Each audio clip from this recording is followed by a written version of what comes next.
ध्यास पंथे चालता। पावले ती धन्य होती ध्यास पंथे चालता। सार्थक जीवाचे होते ध्यास पंथे चालता। गौरवान्वित होते संस्था ध्यास पंथे चालता। उजलते तेज माय भूचे ध्यास पंथे चालता। अर्थात लक्ष्य के पथ पर चलते हुए चरण धन्य हो जाते हैं। लक्ष्य के पथ पर चलते हुए जीवन सार्थक हो जाता है। लक्ष्य के पथ पर चलते हुए संस्थान के सम्मान में वृद्धि होती है तथा लक्ष्य के पथ पर चलते हुए मातृभूमि की गरिमा बढ़ जाती है। इसी भावना के साथ समानता और समरसता के लक्ष्यों की ओर हम सबको आगे बढ़ना चाहिए। देवियों और सज्जनों, अन्याय के विरुद्ध संघर्ष की सीख बाबा साहब को अपने पिता श्री रामजी सकपाल से भी मिली होगी, जो फौज में सूबेदार मेजर रह चुके थे। बाबा साहब के आजोबा यानी पितामह श्री मालोजी सकपाल भी फौज में रहे थे। बाबा जी के पिताजी मानते थे कि देश की रक्षा व सुरक्षा हेतु अपने जीवन की कुर्बानी देने के लिए महार रेजिमेंट में भर्ती होना उन सबका राष्ट्रीय दायित्व है। लेकिन महार जाति के लोगों की फौज में भर्ती पर सन 1892 से रोक लगा दी गई।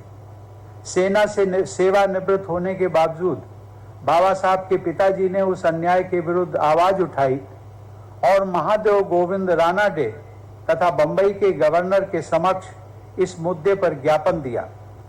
फौज में महार समुदाय के लोगों की भर्ती के इस विषय को लेकर वे निरंतर प्रयासरत रहे। अंततः फरवरी 1917 में वह आदेश निरस्त किया गया और प्रथम विश्व युद्ध के समय महार बटालियन की पुनः स्थापना की गई।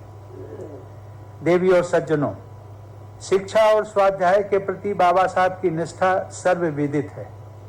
मुंबई में उनके निवास राजगृह में उनका निजी पुस्तकालय अत्यंत विशाल था। शिक्षा और अध्ययन को उन्होंने व्यक्तित्व, समाज और राष्ट्र निर्माण के सबसे महत्वपूर्ण माध्यम के रूप में अपनाया और दूसरों को भी ऐसा करने के लिए प्रेरित किया।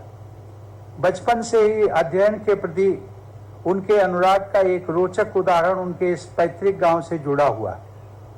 आज मैं जब बाबा साहब के स्मारक पर अपने श्रद्धांजलि अर्पित करने गया तो वहां पर उनके परिवार से जुड़े हुए सुदामा जी हैं, सकपाल जी, उन्होंने भी इस घटना का जिक्र किया और उन्होंने बताया कि जैसा कि लोग जानते हैं कि जिन दिनों बाबा साहब ने सतारा तथा मुंबई में अपनी पढ़ाई शुरू की थी, उस समय वो प्रायः परिवार के बड़े लोगों के साथ अपने इस गांव में आया करते थे।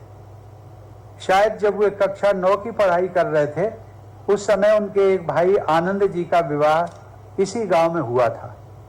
विवाह समारोह में भाग लेने के लिए पूरे परिवार के साथ बाबा साहब भी आए थे।